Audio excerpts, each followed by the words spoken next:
Namaste. Today we will look at the story of the four sights that changed the Buddha's life. Long ago, in the city of Kapilavastu, there was a prince named Siddhartha Gautama, born into the noble family. His father, who was a king, received a prophecy from wise sages who predicted that Siddhartha would either become a great king or a fully enlightened spiritual teacher. Wanting his son to follow the path of power rather than renunciation, the king ensured that Siddhartha was raised in luxury and comfort. He was shielded from the harsh realities of life. The young prince grew up in a world of pleasures, grand palaces, fine clothes, delicious food, music and entertainment.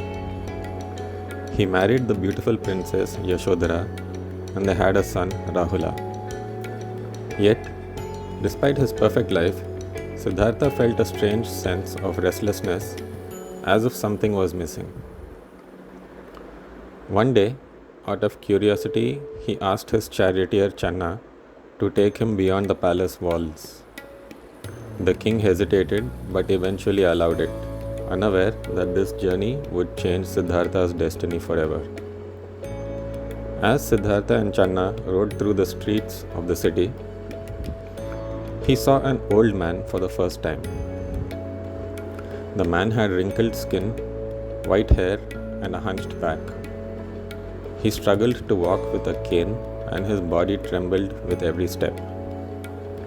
Siddhartha, never having seen such a condition before, was shocked. He asked his charioteer, "Channa, what is wrong with this man?" And Channa replied, "My prince, this is old age. Every human being, including you and me, will grow old one day." Siddhartha was deeply disturbed. He had always thought life was full of youth and beauty, but now he realized that aging was unavoidable. His heart filled with sorrow, and he wondered, if old age comes for everyone, how can people find lasting happiness? As they rode on, Siddhartha saw a man lying on the ground, moaning in pain. His face was twisted in agony and his body burned with fever. People avoided him, fearing his illness. Siddhartha asked his charioteer, "Channa, what is wrong with this man?" And Channa explained, "This man is sick, my prince. Disease can strike anyone, no matter how rich or powerful they are." Siddhartha was shaken. He had never known that the human body could become so weak and helpless. He realized that neither youth nor strength could protect people from sickness. And he thought to himself,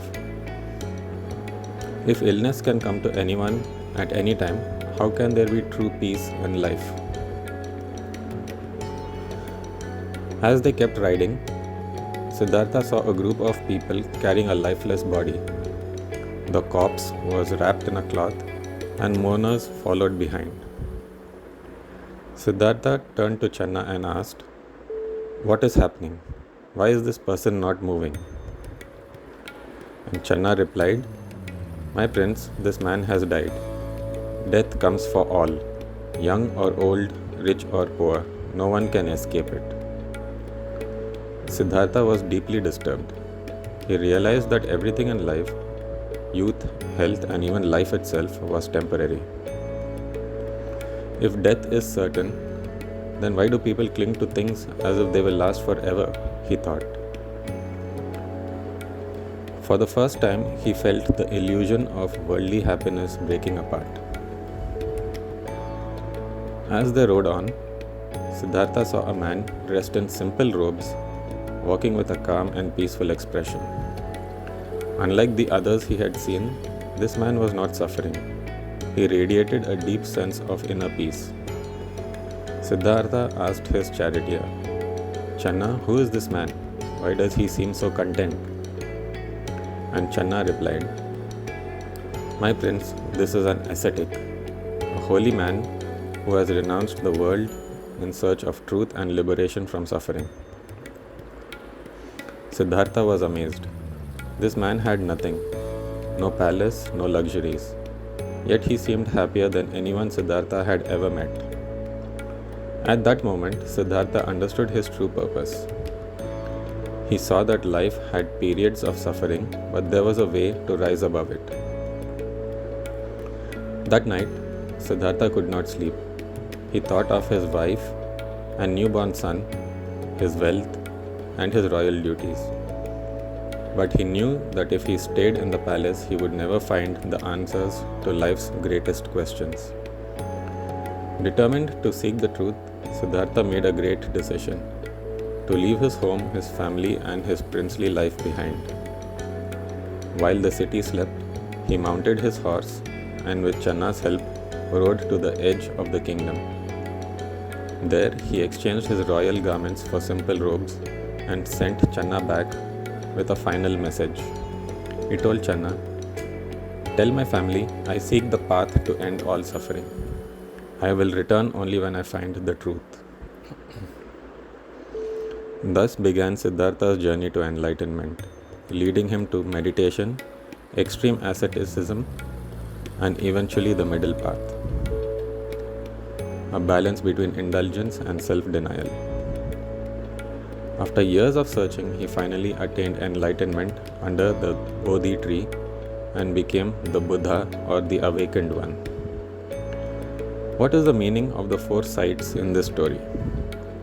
Each of the 4 sights played a crucial role in Siddhartha's awakening. First, old age showed him that youth does not last. Second, sickness made him realize that health is not permanent. Third, death taught him that life itself is fleeting. And fourth, the holy man inspired Siddhartha to seek a path beyond suffering. These sights led him to develop the core Buddhist teachings. This story is a powerful reminder that life is impermanent and true peace is found not in worldly pleasures but in understanding wisdom and compassion. Do let me know your comments. Namaste.